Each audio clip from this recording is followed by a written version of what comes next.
जब से मैं रिटायर हूँ कि बहुत सारे कप्तान आए हैं, बट एक भी कप्तान ऐसा नहीं जो हारा हो। और वर्ल्ड कप एक भी कप्तान ऐसा नहीं जिसने जिताया हो। तो फर्क नहीं पड़ता कि कौन कप्तान है, फर्क ये पड़ता है कि टीम कॉम्बिनेशन क्या खेलेगा। सही प्लेइंग 11 खेलती है तो फिर आपकी जीत निश्चित हो जाती है, क्योंकि कप्तान कोई भी हो उससे ज़्यादा फर्क नहीं पड़ता। कोहली थे तब भी हम लोग बायलैटरल जीत रहे थे, वर्ल्ड कप नहीं जीते, सेमीफाइनल हार गए। रोहित शर्मा बने हैं, उनके अंडर भी वर्ल्ड कप T20 खेले, वहाँ भी सेमीफाइनल हार गए। तो टीम कॉम्बिनेशन उस दिन बेटर होना चाहिए और टीम की उस दिन परफॉर्मेंस बेटर होनी चाहिए, तभी आप जीत सकते हो। तो मेरे ख्याल से रोहित शर्मा अभी तक अच्छी कप्तानी कर रहे हैं, शायद वही होने चाहिए।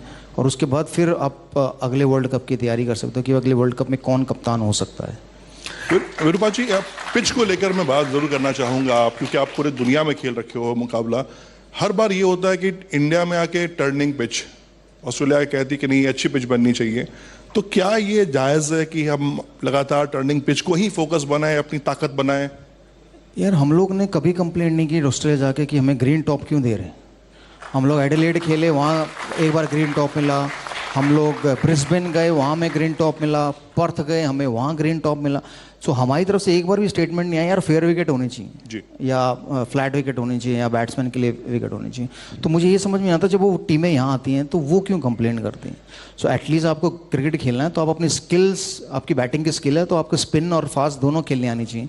सो इंडियन टीम भी तो स्पिन और फास्ट दोनों खेलती है, वहाँ जाकर कंप्लेंट नहीं करती। इतने सालों के बाद किसी टीम ने ब्रिस्बेन में ऑस्ट्रेलिया को हराया, वो भारतीय टीम थी। अगर हम लोग कंप्लेंट करते तो हम लोग वो मैच नहीं जीत पाते, टेस्ट मैच। तो ये तो होम एडवांटेज है और होम एडवांटेज का फ़ायदा होना चाहिए। हम लोग जब इंग्लैंड जाते हैं, साउथ अफ्रीका जाते हैं, तो वो हमारे लिए ये सोच के पिच बनाते हैं कि हम इंडिया जाएंगे तो हमें टर्निंग ट्रैक मिलेंगे, तो इसलिए इनके लिए यहाँ स्विमिंग ट्रैक बनाओ ताकि यहाँ पर हम 4-0 जीते। तो वो हर देश करता है। तो बट क्या है कि जब इंडिया में आके खेलते हैं ना तब वो कंप्लेंट ज़्यादा होती हैं। आप इंग्लैंड, ऑस्ट्रेलिया, साउथ अफ्रीका खेले तो वहाँ कंप्लेंट नहीं होती। वहाँ कभी क्या हम उनकी कंप्लेंट ज़्यादा सुनते भी हैं? प्लेयर लोग नहीं सुनते, हाँ, बट मीडिया ज़रूर सुनता है।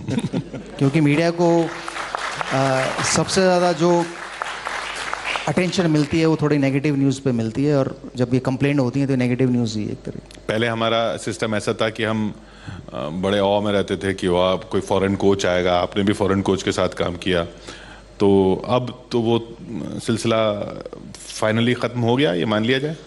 मैं BCCI में नहीं हूँ तो ये बता नहीं सकता फाइनली वो ख़त्म हो गया नहीं हो गया, लेकिन ये ज़रूर है कि मैं हमेशा मानता था कि हमारे देश में भी उतने ही अच्छे कोचेज़ या प्लेयर हैं जो इंडियन टीम को मैनेज कर सकते हैं, तो हमें फ़ॉरेन कोच की ज़रूरत नहीं है। बट जो मुझे, जब मैं खेल रहा था तो मैंने 2-3 बार पूछा ये सवाल अपने सीनियर से कि भाई जॉन राइट के बाद क्यों हम लोग दूसरा फ़ॉरेन कोच चाहते हैं। तो क्योंकि उन लोगों ने बहुत सारे इंडियन कोचेज़ के साथ अपना टाइम बिताया था, तो वो ये कहते थे कि कभी कभी इंडियन कोच ना बायस हो जाते हैं, फेवरेट हो जाता है, कोई फेवरेट नहीं होता है, तो जो नहीं होता बेचारा उसकी शामत आ जाती है, वो उसको बाहर चले जाता है। तो फॉरेन कोच आएगा सबको एक निगाह से देखेगा, ऐसा उनका मानना था। बट एक्चुअली फॉरेन कोच भी आकर सबको एक निगाह से नहीं देखता, उसके भी फेवरेट होते हैं। वो भी नाम के आगे गिर जाता है, ये तेंदुलकर है, द्राविड है, गांगुली है, लक्ष्मण है, तो वो ऐसा कुछ नहीं होता। तो बाद में आप चैपल के फेवरेट बने नहीं कभी?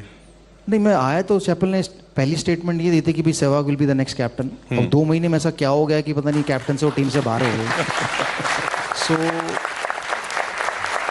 ऐसा मुझे ऐसा लगता है कि कोचिंग, इंडियन टीम को कोचिंग की ज़रूरत नहीं, इंडियन टीम को मैन मैनेजमेंट की ज़रूरत है कि भाई आप एक ऐसा आदमी हो जो सारे प्लेयरों के साथ ना अच्छी दोस्ती रख सके, अच्छा ख्याल रख सके। भाई कोच को ये मालूम होना चाहिए कि बस मेरे को इसको कितनी प्रैक्टिस करानी है, इसको कितनी नहीं। जो कि आई थिंक उन सब में बेस्ट थे गैरी कर्स्टन, क्योंकि वो मुझे सिर्फ 50 बॉलें खिलाते थे।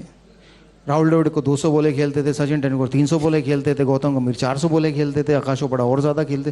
तो ये उनको मालूम था कि यार इनको इतनी बॉलें खेलने को मिलनी चाहिए, इसको इतनी बॉलें खेलने को मिलनी चाहिए। और उसके बाद वो छुट्टी देते थे कि भाई अब आपका काम हो गया, आप घर जाइए, होटल जाइए आराम की। तो वो उनको पता होना चाहिए कोचेज़ को कि यार मेरे ये प्लेयर हैं, इनको मेरे को कितनी प्रैक्टिस करानी है, किसको कितनी प्रैक्टिस की ज़रूरत है, किसको प्रैक्टिस की ज़रूरत नहीं है।